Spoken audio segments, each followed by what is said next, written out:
Écrit dans les étoiles. Elena préférait toujours s'asseoir seule dans la cour de l'université, un carnet de croquis sur les genoux, capturant chaque rayon de lumière qui filtrait à travers les feuilles des arbres. Le campus bourdonnait de vie, de rire et de pas pressés, mais pour elle, le monde s'arrêtait là, dans ses dessins. C'est à ce moment-là qu'il apparut.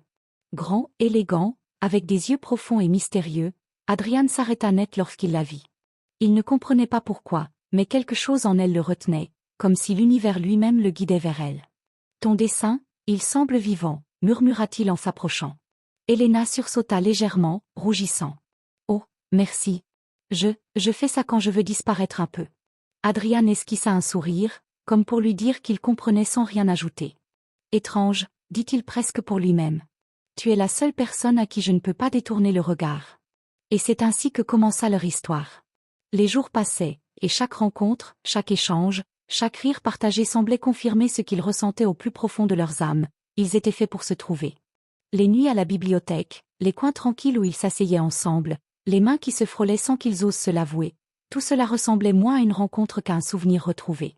Pourtant, Adrian gardait un secret. Chaque fois qu'Elena lui posait des questions sur sa famille, il esquivait, souriant mais restant mystérieux. Une fois, elle le taquina. « Alors, tu serais un prince en fuite ou quoi ?» Adrian éclata de rire, mais un voile de silence suivit ces mots, lourds de sens. Elena ignorait tout de la vérité, et lorsqu'elle allait la découvrir, son monde allait basculer.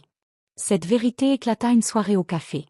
La télévision diffusait les nouvelles, et Elena vit Adrian sur l'écran, habillé avec majesté, portant une couronne étincelante. Son Altesse royale, le prince couronné d'Estoria, annonça le présentateur. Elena laissa tomber sa tasse, son cœur battant à tout rompre. Un prince, moi Adrian. Lorsqu'ils se retrouvèrent, ce ne fut plus dans le calme d'une bibliothèque, mais dans la grandeur d'une salle royale. Les lustres étincelaient au-dessus d'elle, les courtisans murmuraient sur « la fille commune » à côté du prince. Le roi prit la parole, froid et autoritaire. « Adrian, tu fais honte à cette couronne avec tes fantasmes d'enfant. Un prince ne choisit pas l'amour. Il accepte son devoir. » Le cœur d'Elena se serra. Elle se sentait minuscule, invisible, incapable de savoir si leur amour pourrait survivre dans un monde si différent. Mais Adrian ne recula pas.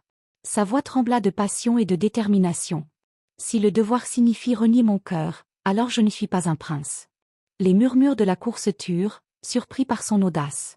Il s'avança vers Elena, s'agenouilla et prit ses mains dans les siennes, ses yeux brûlants de vérité. « Elena, je suis né pour une couronne, mais mon âme est née pour toi. Si je dois affronter des royaumes, je le ferai. Si je dois brûler des empires, je le ferai. Ne me lâche pas. » Les larmes brouillaient la vue d'Elena. « Je préfère affronter le monde entier à tes côtés que vivre un jour sans toi, » murmura-t-elle. Même la reine fut émue par leur dévotion. Le roi hésita, regardant son fils et cette jeune femme avec une nouvelle compréhension. Puis, finalement, il baissa la tête, acceptant que le destin de son fils soit guidé par l'amour, et non par la seule tradition. Le lendemain, le soleil se leva sur Estoria. Adrian fut couronné roi, Elena à ses côtés, radieuse dans une robe argentée. Le peuple acclamait, non pas pour la couronne, mais pour l'amour, pour ce lien indéfectible qui les unissait.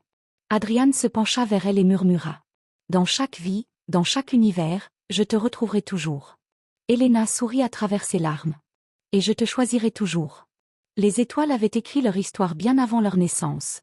Un prince, une artiste, deux âmes liées pour l'éternité. Et sous la lumière dorée d'une nouvelle aube, leur amour n'était plus un rêve. Il était éternel.